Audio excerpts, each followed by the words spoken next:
What's up, everyone? Welcome to the 17th episode of the Niche Notable podcast with Nick and 40. Today's a very special one for me. We got Isaac Parts, aka Isaac Punts. I'm sure you've recognized his voice.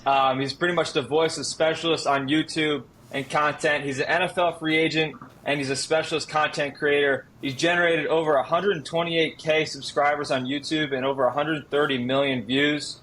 He was a two-time All-American punter at UNC Pembroke, and he recently got signed to the Ohio Valley Ironmen, if I believe is correct, where he'll be punting for them this summer. So, Isaac, what's going on, man? Welcome to the pod. Dude, what's up, man? Great to be here. Pretty excited, talk some punting, talk some special teams. Always love it. I don't get to do it as much as I want to anymore, so always a joy to just get down and talk specialists. Of course, yeah. So I just want to say I appreciate you paving the way for sort of what I'm doing here, because I've been following you since 2021 when he was first started his free agent content, and he really paved the way for like what the world can see about specialists almost. So I appreciate everything you've done for me. You've inspired me to start this podcast, so thank you, man. Hey, man, it's the least that I can do. I know the specialist world it need to be opened up, People, like, there's so much cool stuff. Anybody who takes a peek behind the curtain for special teams loves it. So I didn't know how I wanted to let people see behind the curtain a little bit more. I'm glad people can, and I'm glad more people love it. And if that opens up the door for more people to talk about special teams and specialists, then hell yeah, brother. That's all I can say. Hell yeah. Awesome. All right, so what inspired you to start creating your own content? Like, what was that first piece of content you started? So, when I started the Punting Diaries, what really inspired me is something that many people know is just delusion, just pure delusion. So in my head, I obviously did not play a season at UNC Charlotte. That's where I did all the content at, but I thought I was about to still get a shot at the NFL. So I was like, oh, how cool would it be for people to like see the behind the scenes of me training and prepping and doing the free agent camps and then going and playing pro. Obviously, here we are 4 or 5 years later, about to play my first pro game, so I guess technically it did all come around in a full circle, but it's not the NFL, it's not the UFL, wasn't the XFL or the USFL, so we're taking the path less traveled, to say the least. But that's what started it, and then when the season rolled around, I always saw like special team stuff. My channel technically started when I was uploading like highlights of myself.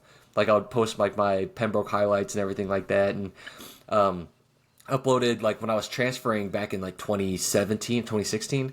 They didn't have the transfer portal, so I had to like upload my highlights first to YouTube, and I just made them public there. So it was like my A&T highlights from being a practice dummy. So like I already kind of had some experience, and I loved watching. Obviously every kicker knows the infamous Coles videos. The Marquette King one. You've got Thomas Morstead. You've got the video where you've got like Pat McAfee, Morstead, King, all out there punting for the longest ball. That's like kicker and punter canon, right? So I love videos like that. And but you couldn't find, like, if you wanted to make a video or like talk about specialists, or you like just wanted to like search somebody, it was so rare to actually find anything on YouTube about a specialist. You couldn't just type in, Bryce Behringer highlights and find anything, I mean, sometimes you could if they're going to get drafted or something. But that was like, it was super rare. So I was like, okay, I feel like I want to make some videos that at least cover that. And that's kind of how it started off. And then that branched into commentary, and then that branched into like documentary style videos about just stuff that I like. And I'm just kept going. Yeah, so when I first started kicking and punting, the Coles videos, I would sit on my couch all day long and watch those. It drove my mom crazy just hearing Jamie Cole's voice, like giving out the hang time and distance. It was crazy. But watching those videos, it really inspires you to, go out on your own, just film some. I used to film every single kick, every single punt that I ever had going out there. So moving on, like, how do you generate your video ideas? So you've gotten into the documentary style YouTube videos. They've really been popping off. It's crazy to see how you've developed over time. But like, what inspires you to create a video about Baker Mayfield or Caitlin Clark? Like, what is that inspiration like? I mean, it just, these videos kind of all sort of spurred off of the same thing, like how I started making, punting content is I had something I wanted to talk about, and now I have a platform to talk about it on, right? So right now, like in the off season, it's always hard because there's not like something actively happening that I don't talk about. So a lot of times, like I just sit back and I think about like good memories that I have or just stuff that I've seen. So like for me, the Baker Mayfield video was special to me because that was a very personal, like watching Baker in college was huge for me. I loved watching Baker Mayfield. Um, and then kind of watching his journey, it just me making that video was just like my actual experience, right? Like, so yeah, it comes off of like this very clean, well, like edited documentary style video, but like that's also just how I felt watching Baker. Like I'm just a guy who watches a lot of football, and now whenever I have an idea or like whenever I watch something and experience it, I'm starting to realize that I'm not the only one who feels this way. So like whenever I make videos about something, sometimes other people are like they also cheered for Baker in college. They also, found it interesting the Angel Reese Caitlin Clark dynamic, and so you just make a video on that, and then it just sometimes does really well, sometimes it doesn't. Sometimes people agree with you, a lot of times they don't. It's all part of the game. That's like part of it though, like sparking some controversy, getting people to engage in the comments section, that sort of thing. But you feel like the passion that you have for these stories is what drives your motivation to create them, sort of? Yeah, I mean, it definitely, I find myself every now and then getting caught up in making something not because I love it, but because I think it'll do well. And those videos never do as well as when I make something because I love it. Like people can feel the love and the passion you have for something come through when you have a love and a passion for something. And if you make something to just make it, you know what I'm saying? Then I feel like on the same note, people feel that too. Like they can kind of tell like, oh, this guy, this is not, his emotions and his feelings towards something. This is a compilation of articles, and stuff like that he may have assembled, but it doesn't have that same like that connective tissue, which is your passion. Gotcha. Do you have any like tips and tricks, whether it's thumbnails or titles that can sort of build some traction towards your content? Like anything on YouTube that you've noticed has helped build that traction? Yeah, I mean, just it's kind of funny because it's everything like I kind of like always relate back to like special teams punting, right? And it's the same stuff for punting, right? Don't overcomplicate it. Keep it simple. So with thumbnails and titles and everything like that, you just want to keep it simple. If you notice, a bunch of like my thumbnails, they only picture one person, right? They're not like these highly edited collages of things or like what I think a lot of people think an engaging thumbnail would be. Like it's not all these different moving parts. It's like one guy, dead center, maybe like off to one side or the other, like slightly offset center, and then like one word, maybe two words. But it's like the more stuff you add, every now and then, yeah, you can paint a Mona Lisa as an out of the ballpark home run, and you have like a very complicated thumbnail that works. But more often than not, that just like people just look right past it. There's too much going on. They want to see something. I see one word. I see one person. Oh, that's interesting. We're like doing too much, focusing on too many of the wrong things. You get caught up. That's just like everything. Yeah, that's kind of like a self-serving question that I wanted to know just because I'm trying to build up my content game, but I appreciate the advice for that. So getting into your punting, so like when did you first start punting? Like when did you realize you had the leg? Man, so I started punting like 2012, which is like a long time ago now. It's crazy to think about because I've been punting for a freaking long time. And I probably started realizing I had a leg like 2020. You know what I'm saying? Like I really punted just because I liked it. It was I remember the story I always tell people is I started punting and was like really bad, but at least it was something I could work on, and they wanted me to like kind of play offensive line at first, but I was really bad. I was undersized, but I didn't love it. And then when you're at home by yourself, I didn't know what I was supposed to do, right? Like, so I was just like, okay, I can't really do anything with this. But punting, it's like, okay, I can pick up a ball, I can kick it, I could run on, pick it up, and just kick it back. And that's all I only had like one ball. I remember like I loved it so much when I first started that, because we didn't know anything about special teams back then. Like, if it was snowing, I would not put the cleats on. I would go put my snow boots on and go punt in the snow. Like full on, like up to my shin snow boots. I'm just kicking back and forth because I'm like The Timberlands on, that's what I'm saying. Like it didn't awesome. matter to me. Like it didn't matter that wasn't what you're supposed to do. It's what I wanted to do. You know, there was no meta. Like the meta was wide open, and I was terrible. I was awful, and it was great. So I gotta, then eventually, like by my senior year, like 2014, 2015 in that range. That's when I was like, okay, I'm starting to like get good at this, but I had nothing to compare it to, right? Because 2014, 2015, you go watch the Coles videos. That's when those were starting to like get popular, and I'm seeing guys like hit 5'8". Right? That's like I think when the Marquette King 5'8" video dropped, 65'8", and I was like, so you watch that, and then you go look at yourself, and you're like, I don't know, maybe I suck. Is that what you're supposed to do? There wasn't an Isaac Punch channel that showed like a lot of the median stuff. Like there wasn't somebody going, hey, this is a 54.5 with good direction. This is a great ball. There was Jamie Cole posting guys about to break 6-0. and that was it. So I was like, dude, I don't know. Maybe I'm terrible. I don't. Yeah. So I managed to make it to college, and then when I was coming out of college, that's when I started to like really understand the punting meta and the punting game, and then I started to like find the expectation and then meet the expectation. So now obviously I hit a lot bigger punts. I can hit 5.4. I finally broke like 5.65, which was a big barrier for me. Hopefully I can break 5.7. We'll see. Don't cross your fingers, but yeah. That's cool. Yeah. So you had 2 All-American years at UNC and Pembroke. What switched during that time? Was your training just amped up a little bit more? Were you starting to find your rhythm with your drop? Or like what were the keys that allowed you to propel to that season? Those 2 seasons, actually. Yeah, so it was definitely the important part. So I got pretty good like 2016 before I went to Pembroke. I was at A&T. I was a practice dummy. I was all right. I was getting better. But having to transfer because there was a guy in front of me, and I knew I wasn't going to get the starting spot, and he was the same year I was. Writing was on the wall that like we would just be there the entire time together.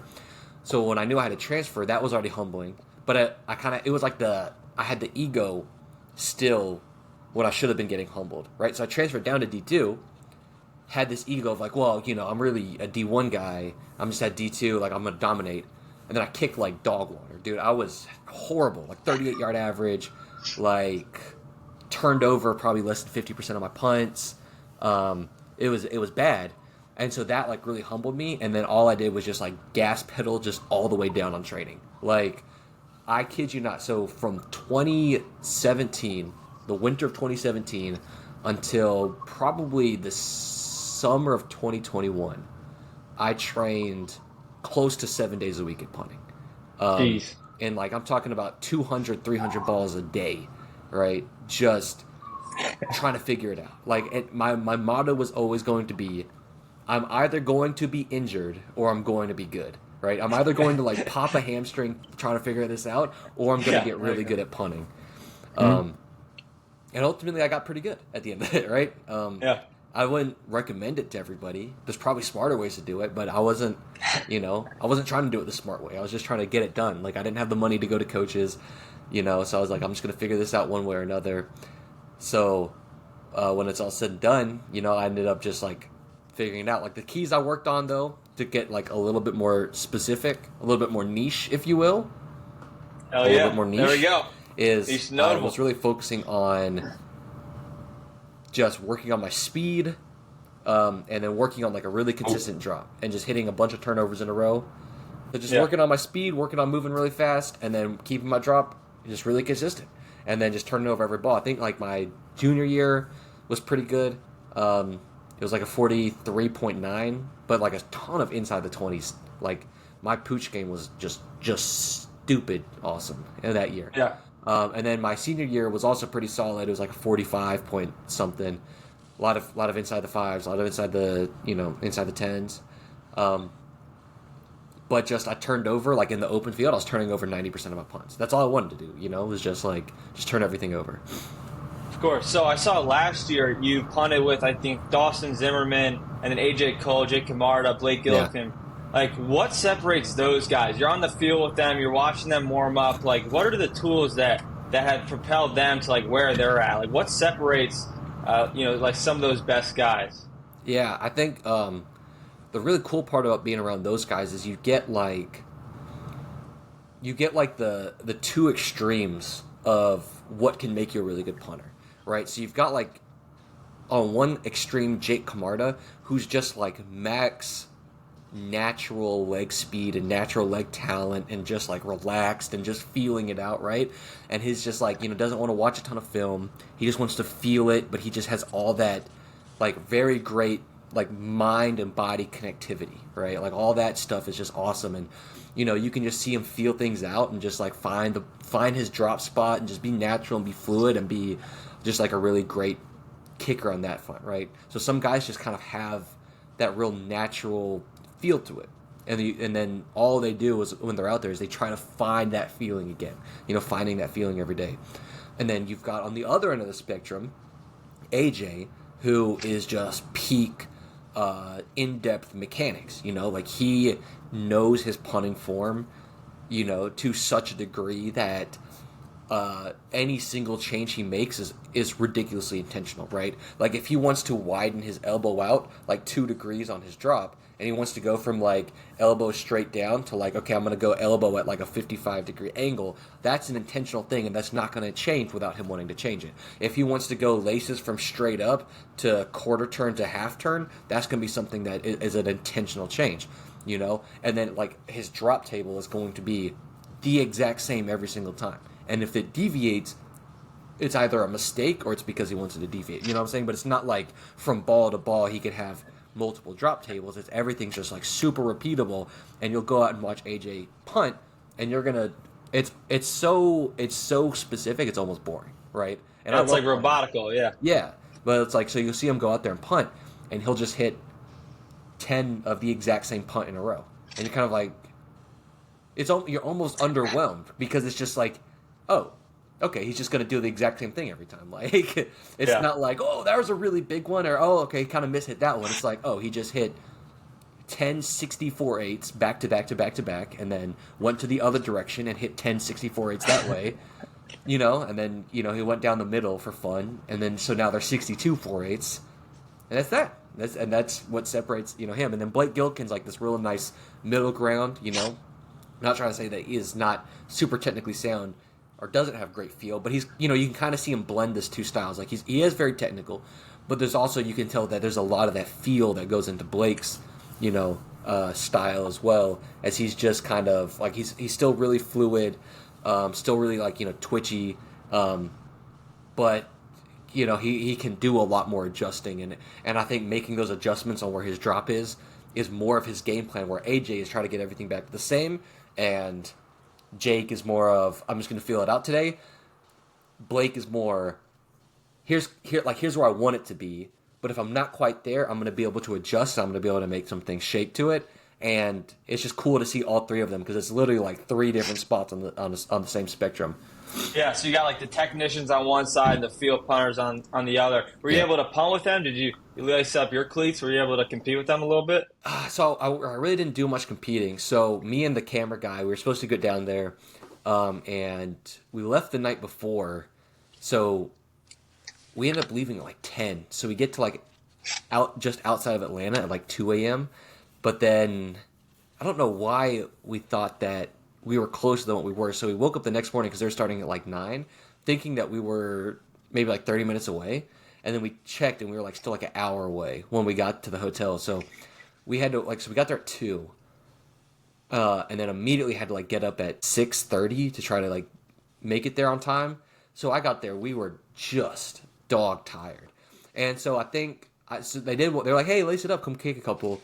I put my laces on and like punt number 2, like I just pulled something, and it ended up bothering me for like 2 months after that. So I didn't really go like full, but I hit a couple balls here. I think in that video you can see me punt one or two of them, and then get some feedback on, kind of what they were seeing and stuff like that. So that was pretty cool. Yeah, those videos, and the video you made with Ethan Evans, they're awesome, because behind the scenes with the NFL punter, like hearing them talk and like talk through their mechanics and everything, I think those are fascinating for any young punters or kickers out there. So heading into this 2025 college season, like who are some big names that you think are really going to stand out and make a difference, you think? Yeah. So this 2025 year, I think if you're talking punters, there's like one guy that everybody's got to keep their eye on, and that's Brett Thorson. That dude is an absolute animal, and he's a freak, man. He's a freak when it comes to punting. He's a unit. He's a big boy. Yeah, he's a big old guy, right? Then after that, you've got the Texas A&M punter, whose name's escaping me. Tyler White? Yes, Tyler White is insane, too. Yeah. I was watching him punt all last year, and I just kept having my mind blown. His mechanics are super fluid. He reminds me of like a J.K. Scott-esque punter. Like he kind of keeps that plant foot on the ground and just has like that Yeah. fluid swing and just gets up under it, and he hits some big balls. Those two guys I'm really impressed with. They're kind of on the opposite ends of like the one's a senior, one's going to be I think Tyler White's a sophomore next year, right? Yeah. I think you're Redshirt- redshirt sophomore. Yeah, redshirt Yeah. sophomore. So kind of opposite ends of the age group. I'm sure there's some other great guys that I'm not thinking of right now, but I know if anybody asks me who I'm really interested in seeing, it's those two guys. Yeah. And Those then I are- think maybe Tommy Doman, I had him on the podcast. Yeah.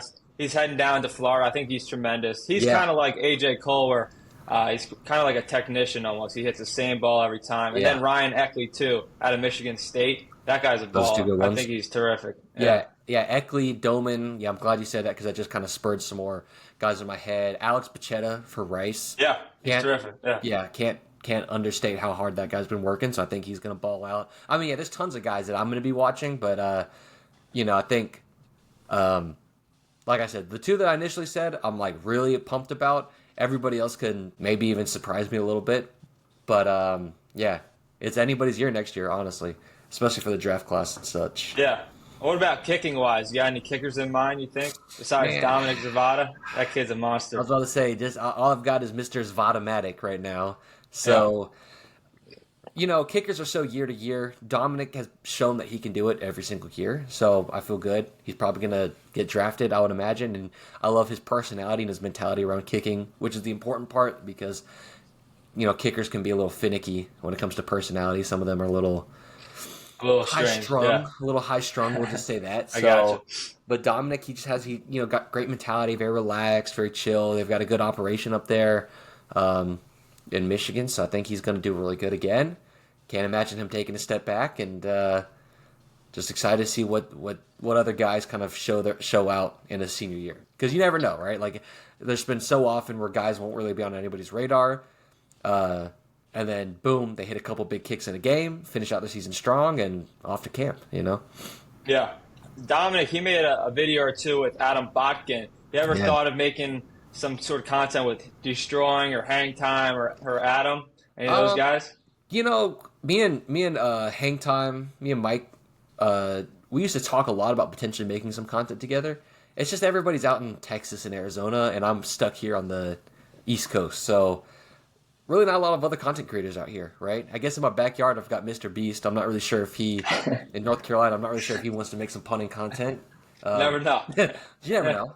But I think, so there's just not a lot of content creators out here. I'm always looking for guys to collab with. I love, every chance I get, I've had collaborations with like Special Teams U, Special Teams U. I gotta make sure because there's like him and Fourth Down U, and they're not the Yeah. same people, so I gotta make sure I'm saying the right one. Special Teams U. So he came on to help me with a long snapping based video. I've had a bunch of my friends come on, talk about if I know that they have something that they're an expert in. Like I had one of my buddies who was GAing with me come on for like the air raid video. I've had my wife come on for the Angel Reese, Caitlin Clark video. So like I love collabing. That's a terrific video. If anybody's out there, you gotta check out that. It came out last week? Yeah, it 2 came out a weeks couple ago? weeks ago. Hasn't Yeah. quite taken off, but I thought it was a good video. I hope more people end up liking it, unless people end up hating it like they have been. There's been some bad comments on there, so It's gonna happen, I guess. Yeah, Yeah. go flip through the comments if you wanna go on a little joyride. Because it's a little dicey. But I got you. yeah, I mean, I just like collabing with people. I've got as you can tell, there's two beds behind me. So I'm in this one, and then I've got my kicker who's staying in here for the IFA. So we'll probably be collabing on some stuff too. And then if anybody in there ends up coming down to watch a game, I'll get that. I want to get some people reacting to my first punt. So if anybody wants to do a reaction, So where can we watch that? Is it live streamed anywhere? that's a great question. Stay updated on the Isaac Punts channel because I don't have the live stream link yet. But I've been told it's going to be live streamed. It's also being broadcast on like local stations around here, which is really cool. So keep updated on the Isaac Punts channel. Come check like probably the day or two before the game, if not the day of the game, and I'll try to have a link posted somewhere. But right now I don't know. But yeah, if anybody out there is looking to react to it, look, because I'll say it. I've been hard on some punters before, and it would be very unfair for me to kind of grill some guys for their performances and then go incognito when it's my turn to punt live. So if you want to, if you're an NFL punter and I've made some content on you and you're like, you know what, I'm about to cook this dude right here. Get the ball outside the numbers, Parks. Hey, I hear you. I feel that, man. So yeah, go out, watch it, react to it, do whatever you guys want to do, and I'll probably react to some reactions if I get enough. Yeah. Also, are you able to film behind the scenes content like on the sidelines? Have you been given access to do that, or you're not sure yet? I technically have been given access. The problem is like I don't have a camera guy down here with me. So Yeah. and I'm trying to like strut that line between being a social media guy and being a good punter. Like I really want to be a good punter Yeah. first and foremost. And like if I go out and I'm like filming freaking behind the scenes content and then walk out in the field and hit like a 34-yard punt, I would just be oh dude, I would drive me insane. I got you. So we'll look at doing something like that. Maybe if I can get somebody that can record some stuff. More than likely, we're going to try to do some, at practice behind the scenes stuff. So they had a videographer guy running around yesterday. I'm gonna try to grab him today and spit some ideas with him. So we'll see. Stay tuned for that. It might be on the Isaac Punts channel. It might be on the Isaac Actually Punts channel. I'm not sure yet. I haven't posted on the IAP in a while, so I need to get back to that. Okay, so final two questions here, kind of like goofy questions, but who's on your Mount Rushmore of punters in the NFL? They can be all-time players, current players. Who's four guys that you think are the staples of American or Australian punting in the NFL? I'm glad you asked it. So that's actually something that I'm always dwelling on. So here's kind of like a rough draft. Okay, I've thought about this. I thought about making a video about it. Haven't quite yet, but I'm going. You got to go Ray guy. I was tempted to put Reggie Roby on there, but he's kind of just like a slightly better Ray guy. So like in form and stuff like that. So I think the next big one who really kind of changed the game is Shane Leckler. Because he just like redefined punting, made an arms race. People start punting the ball farther after Shane got into the league. Then you got to go Timor because he redefined the meta for how we step, right? So he shortened everybody's steps. He made everything more condensed. Punts started getting blocked less after everybody started adopting a lot of the Timor principles, right? Keeping everything short, concise, smooth. And then I'm going to go Johnny Hecker. It was tempting to give this to an Australian, but or Sam Cooke or something like that, but I watched all of Sam Cooke's film. He did hit some different misdirection punts, but Johnny Hecker was like misdirection spirals, banana balls, boomerangs. That was not to sound unappreciative of what Sam Cooke did for the game, but in my opinion, Johnny Hecker was always who Sam Cooke thought he was. Johnny Hecker was hitting all these crazy punts all the time and was redefining the game. And I would watch every single Sam Cooke punt every single year, and I would only see him hit 2 or 3 different punts, while Hecker might hit 2 or 3 different punts in a game. So yes, I got to give it to Johnny Hecker for being the last guy on my Mount Rushmore. Yeah, the longevity of all those guys is pretty consistent. Even Thomas, he just got signed to the 49ers. All right, so final question, niche notable question of the day. If you could punt on any dream field in the world, it could be the Coliseum, any field like Antarctica, Asia, which field would you want to punt on? And then who are 3 other punters that you like to join you in the little punt competition, punt battle? On any field ever? You could recreate a field, just any location in the world. Just a cool scenic background. Where's one place that you'd want to punt at? All right, I want them to balance a field top of Mount Everest, but on the warmest day of the year there, because I know it's really cold. So if they can get it on a day where it's at least up, I don't know if this is possible. This might ruin the global ecosystem. But if they can get Mount Everest up to give me 65 degrees. I don't even need a 76, which is my go-to. Give me 65. Mount Everest for just the hour that I'm out there. Light tailwind, right? Wherever we're punting, light tailwind. Netted, so that way if we lose a ball, it's not just into the aether and just completely gone, out of existence. And then who do I want up there? I don't know. There's so many so many 3 guys. 3 guys. Anyone. It'd be tempting to have AJ Cole back out there. So tempting, in fact, that I think I'm gonna get him out there. So let's get AJ going. Let me get 2012 Timor back out on the field with me, right? And then let's go ahead and get 2016 Marquette King, and let's get Pat Mack. That's a Peak great crew. Those are the 2015 Coles Pat Mack. guys. Remember That's what I'm watching saying. those videos when they were on the field together. Right. Yeah. It, We'll see if AI can recreate that little Mount Everest field, and we'll see yeah. what they can do there. But that would be Right. awesome. That would be Yeah. pretty sweet. That'd be cool to end, dude. There's like the elevation, like everybody was breaking 6-0 that day. It's like the highest Of elevation on earth. course. That's what I thought about it. It's Yeah. because like you're literally so elevated that you hit a ball, it just hits that like nice little float and just flutters all the Yeah. way down. Cooking. Have you ever punted a helium football? Have you ever tried that? No, I haven't. But every time I see somebody who does like I punted a helium football video, Yeah. it like gets crazy views. So I'm like, maybe I just gotta just screw Hey. it, just do it, right? Yeah. So I've thought about it. I don't know how much of a difference it's gonna make, right? Because most of the weight of a football is from the leather and not the air. So it's like, I mean, it makes it a little Mhm. lighter. Maybe it makes it a lot lighter. I don't know. Yeah. All right. So that's all we got. Isaac Punts, thanks for coming on. We'll be tuning in this summer, ready to watch you rip it because I know you got the talent. I've been following you for 5 years now, so make it happen. But thanks for coming on. Appreciate your time Of course. and yeah. All right, man. Yeah, appreciate you having me.